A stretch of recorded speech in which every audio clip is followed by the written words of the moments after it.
Good morning, good morning, good morning, good morning. Today's wisdom will be coming from out of the Gospel of Matthew, Matthew chapter 17, verses 1 through 9. That's Matthew chapter 17, verses 1 through 9. Verse 1 and 2 says, "And after 6 days, Jesus taketh Peter, James, and John, his brother, and bringeth them up into a high mountain apart, and was transfigured before them, and his face did shine as the sun, and his raiment was white as the light." Today I want to talk about becoming a balanced believer. Becoming a balanced believer.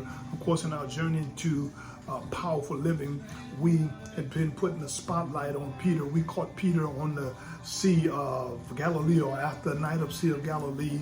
Him and his partner were minute, and that Jesus gets in a boat and Peter takes him at his word for a great catch. Of course, again on the Sea of Galilee, somewhere in the middle of it, they were in a storm, and Peter said, "God, if it's you, bid me to come upon to walk upon the water." Peter walked upon the water, and of course now Peter, last week we dealt with his great confession that Jesus Christ is the Christ. He is the Son of the living God. And of course, Jesus now began to reveal to his disciple how he was going to go to Jerusalem, and how he was going to die, and on the third day he was going to rise again. But some of them would not taste death, not until they see him come in his kingdom.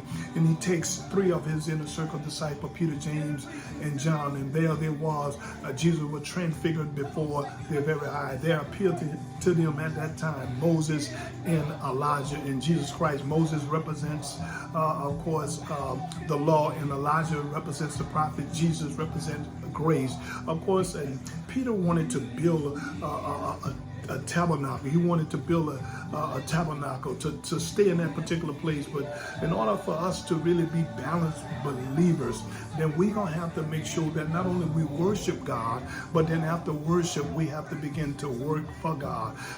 Even though we get into the mountain of holiness, there's still some work to do in the valley. Verse 1 through 5.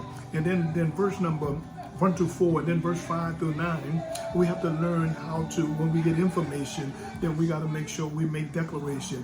Jesus told his disciples not to tell the vision, not until anyone, not until he is crucified and risen from the dead, because the transformation was not the thing that was going to save them. It was going to be the death, burial, and the resurrection. And once we get information, then we have to make sure we make declaration. Listen, join us tonight for our Bible class table talk for the discussion of becoming a balanced believer. I pray the word of God has blessed you on today. As always, today will be better than yesterday, and tomorrow will be better than today. While we'll strive to live better, be better, and do better. I am happy, healthy, and holy, becoming a balanced believer.